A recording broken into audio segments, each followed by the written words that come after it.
Greetings, kindred.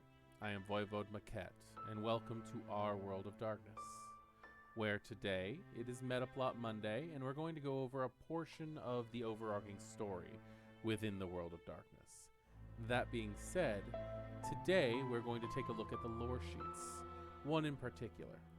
Now, if you do not know what the Loresheets are or what they're actually used for, in 5th edition Vampire the Masquerade, they introduced a subset of the advantages portion of character creation under backgrounds called Loresheets, where you can choose to take 1 to 5 experience or 1 to 5 points awarded to you at character creation to enhance your story, to take your character and entangle them into the overarching meta plot of the game.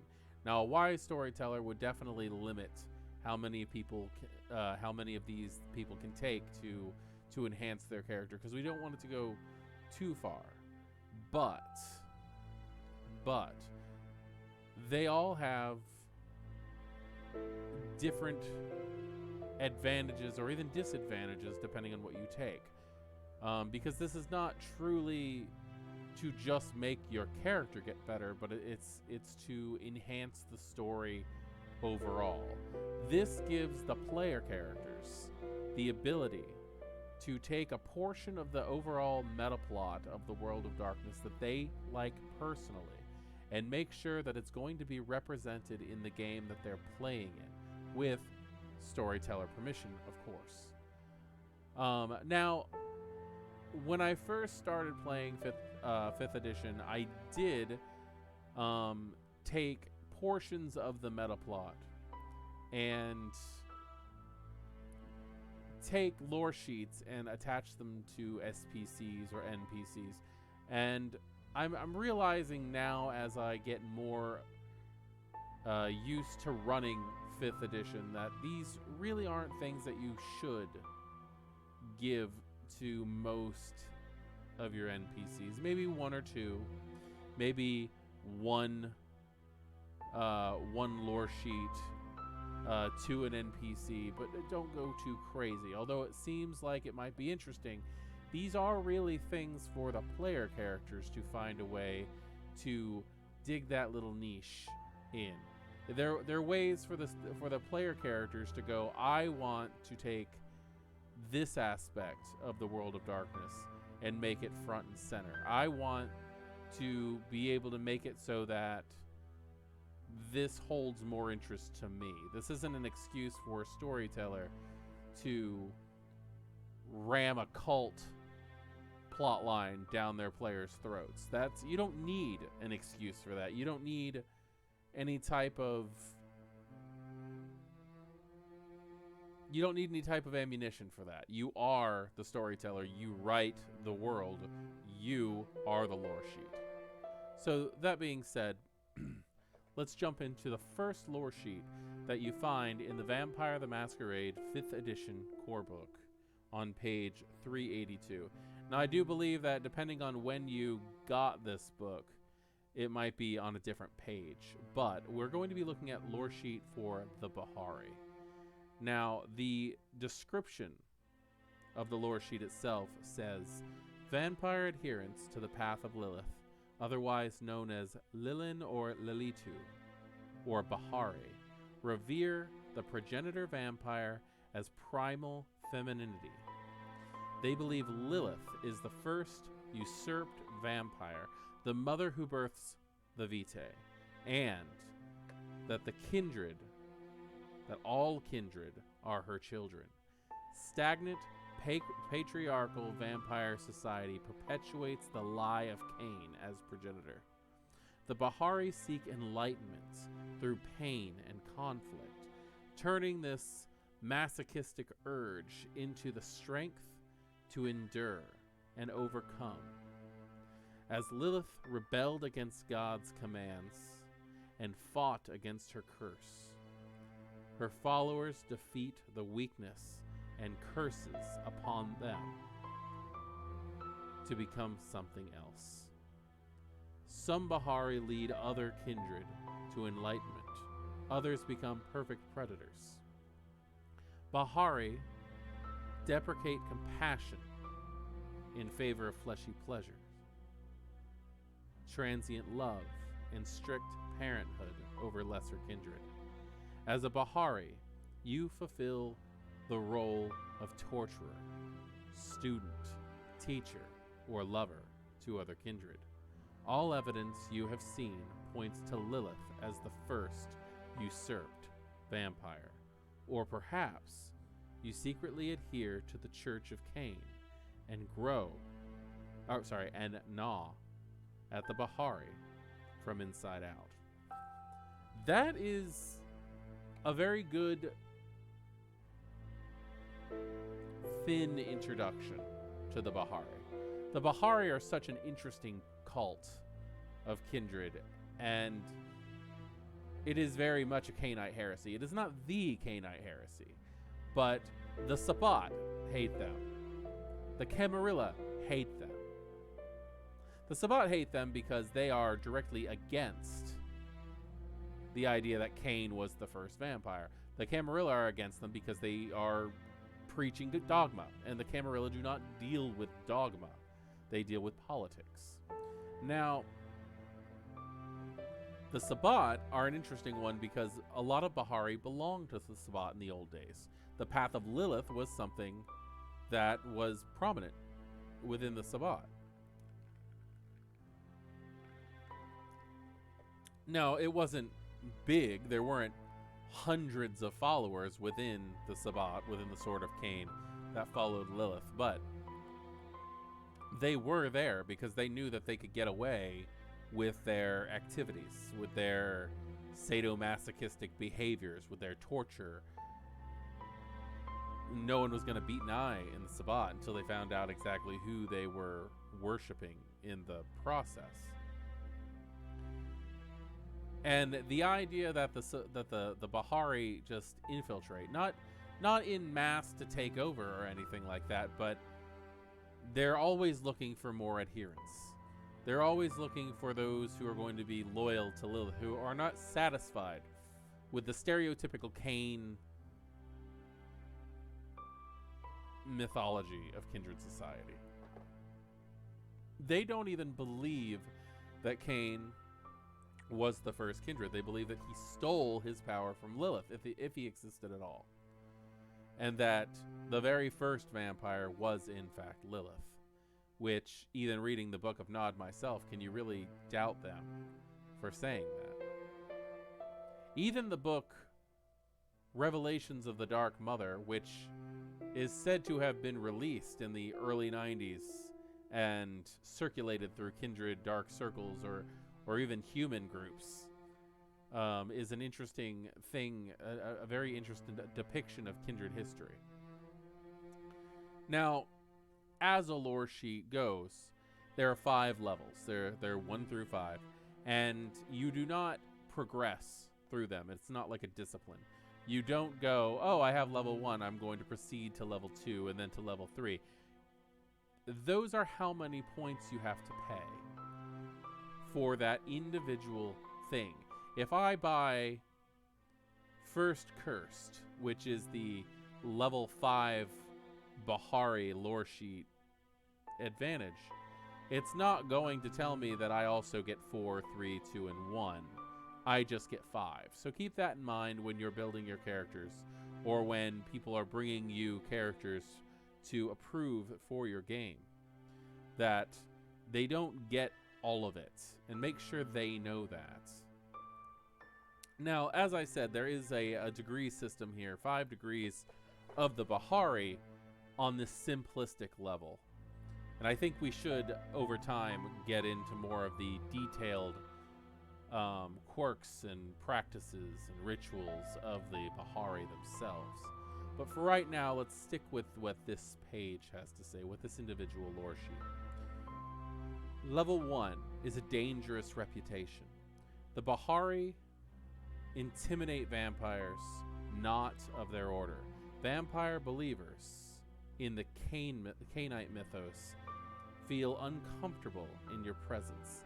Once per story, you may add 2 dice to intimidation pools in tests against Cain worshipping, assuming they know of your alliance. So you don't want to.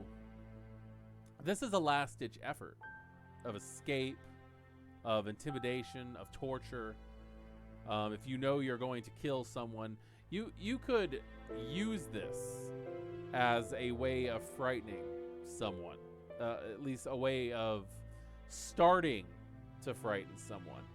The idea that if you know that the person is within the mindset of Cain, that they believe that their sire and their sire's sire somewhere came from the antediluvians, which got their power from a second generation, which got their power from Cain. And that's it. That's the end of it. That will give you an additional 2 dice to intimidation, which that can mean the difference between failing and passing a test to do any sort of thing, of scaring them away, of getting answers from them, of blackmailing them. There's so many different things that you can do with the idea of a higher intimidation level that could very well come in handy. And given the desire for the Bahari, the Liliths, to learn all of the commonplace discipline practices, couple that with dominate use, then the ability to frighten someone or even to daunt someone using presence can become very empowering. And that's exactly what the Bahari are about, is self-empowerment through understanding what the Dark Mother has to teach us. It screams very much the same as the Circle of the Crone in the Requiem.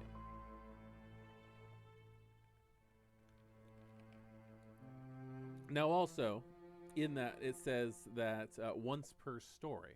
What does that mean to you? Does that mean once and you're done? In my games, the story has always been once in a month. We've always said that once in a lunar cycle, those once per story things can change over. And the reason behind that is because there were so many things that just people would pay for and not use, like luck and things like that in the old games. But I'm interested to know what exactly other people, storytellers and players would consider as a story. Because if it's a one and done situation, it's almost not worth taking. Though it is only 1 point. So, second one is ritual scarification. You know pain leads to enlightenment. Specifically, the Liliths preach that bringing one's physical shell to the extremes of sensation grant greater insight. Once per session, that's nice. Once per session, you may scar yourself with 1 point of aggravated damage to recover a level of willpower damage, superficial or aggravated. That's interesting. Could you imagine being that vampire who's being placed under interrogation by the Second Inquisition?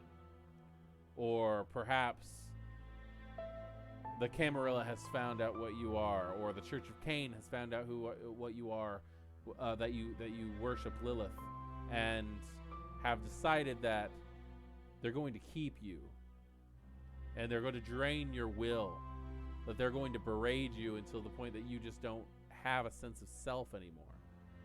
Being able to understand that Lilith put herself through that pain. She rose like a phoenix from the ashes in this mythos. To be able to put yourself into her shoes at least a little bit, to invoke the power of Lilith through pain. That extra willpower can help you. If you know that there's nothing left of you, and all you have to do is scar yourself to see that you are still there and that there is still need to fight is pretty interesting. Also, being a member of the Church of Cain and learning these practices, seeing how it works for the Liliths and deciding, oh, I can do that myself, is pretty freaking cool. I like the idea of the infiltrator of the Bahari learning how to do these things, learning the practices of the Bahari without actually believing in them on a spiritual level. 3. Sacrifice the children. The Bahari believe both in siring childer and sacrifice. Faithful Bahari know the ultimate sacrifice is the murder of their own child. If you diablerize your child, you gain 3 extra dice in your resolve plus humanity plus blood potency dice pool to absorb disciplines.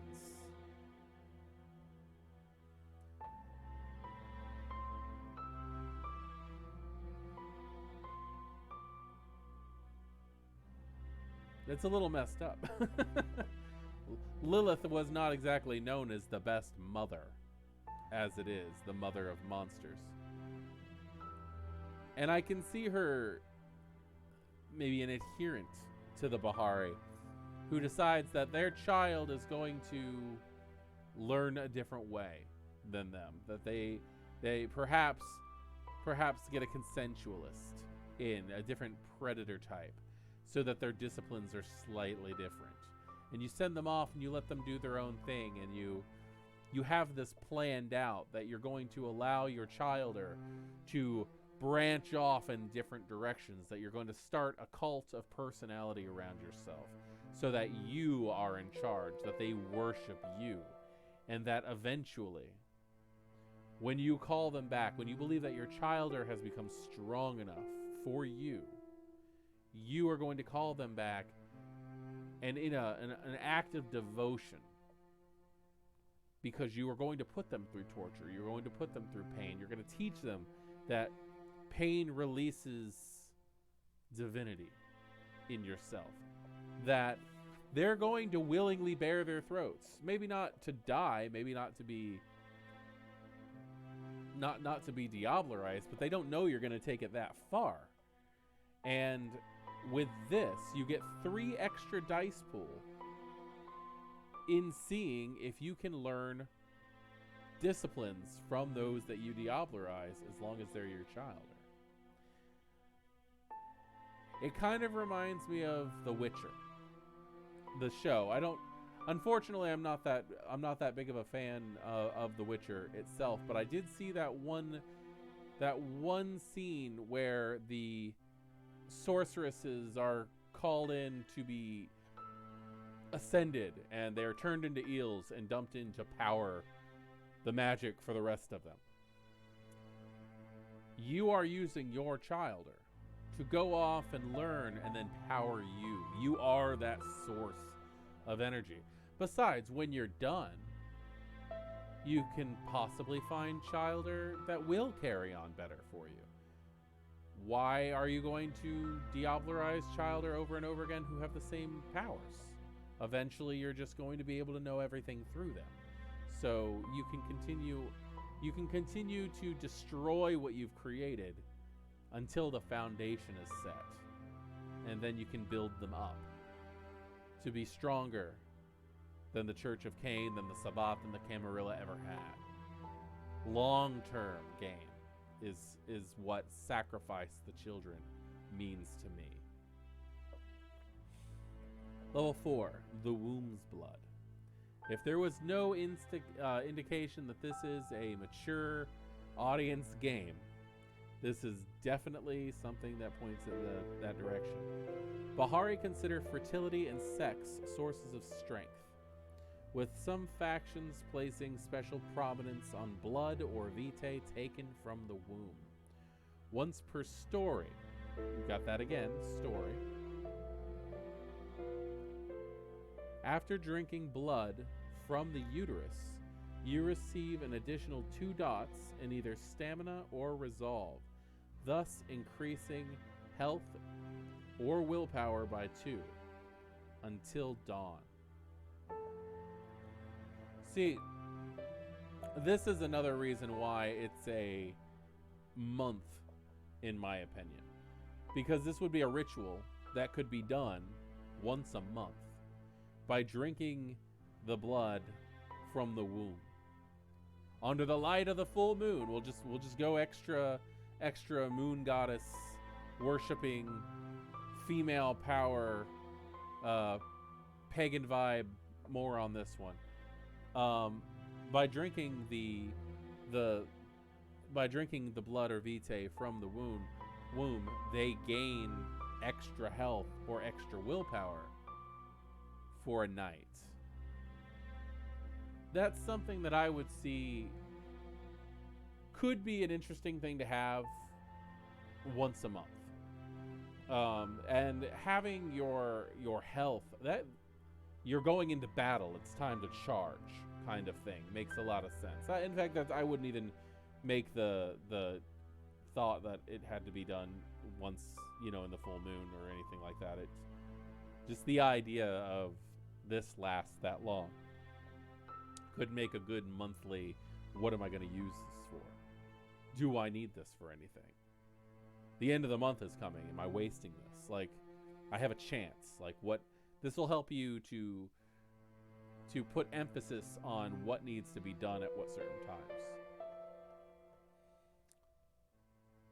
Now, the fifth one is first cursed.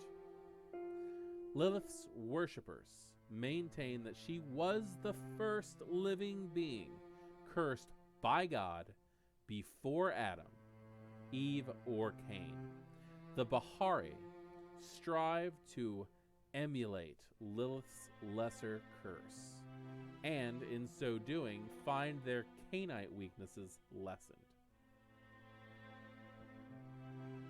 You retain your clan bane, but you can now walk in the first hour of daylight and the final hour of dusk. You can also engage in intercourse without rousing the blood. However, you radiate danger, the equivalent to obvious predator. The flaw, 2 points. All social tests to ostracize or slander you have their difficulty reduced by 1. Finally, any vampire assessing you with auspex immediately suffers migraine-like headaches. Their resolve and willpower drop by half of your resolve. Round it up for the scene. You can walk in relative sunlight for 2 hours a day, at the beginning and at the end.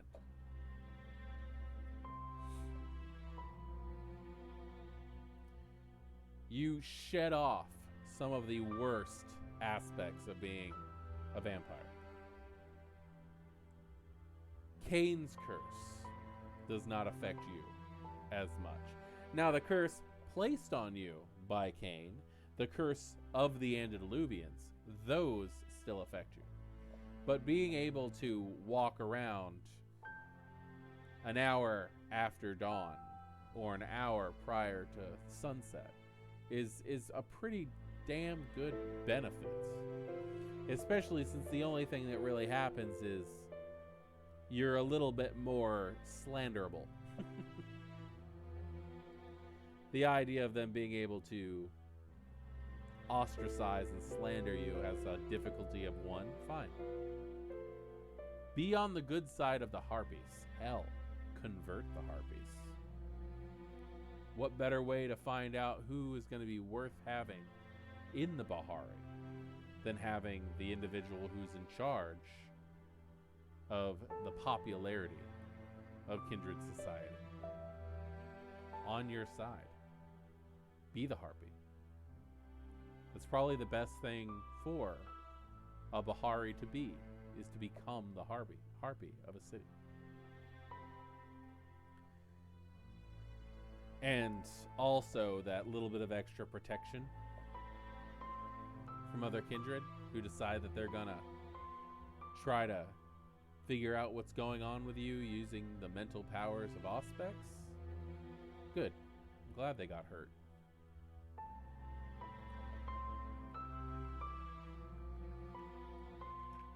Well, that is the first lore sheet. My thought on that, as an introduction to what the Bahari are, which again is an organization that goes so much deeper. It's a cult that integrates within kindred society, and they're not necessarily there to try to bring down the establishment. They just want to be left to their own devices. At this point, when you look at a Bahari, it's an individual who's looking to be granted the right to worship as they please. They've been condemned to so many tortures that they're not ready to take. They want to express. They want to grow their gardens because the Bahari want nothing more than to grow the gardens of the earth, to return the world to Eden as it needs to be. I wonder, in that case, how many Leonin were members of Lilith's cult? How many Cappadocians?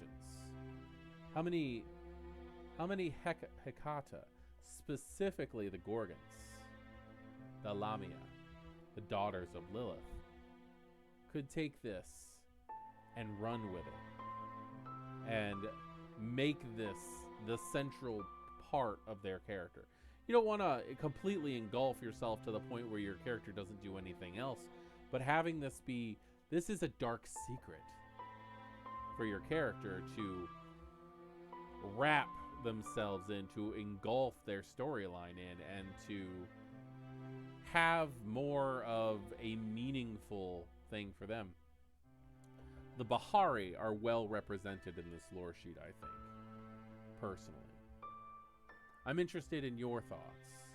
Please drop them in the comments below, like and subscribe. And if you have anything in the Metaplot that you wish to personally go over with me, let me know, and I'll be happy to dig into the lore of that Metaplot. If I don't get anything, well, the next thing that we'll be doing is Theo Bell in his lore sheet. Are you telling me we're done? My friend here has decided that it's time to go out, and therefore it is time to be done. So, I am Voivode Maquette. This has been Our World of Darkness. Thank you for joining me for this look into the lore sheets and to the lore of the Bahari. Good evening.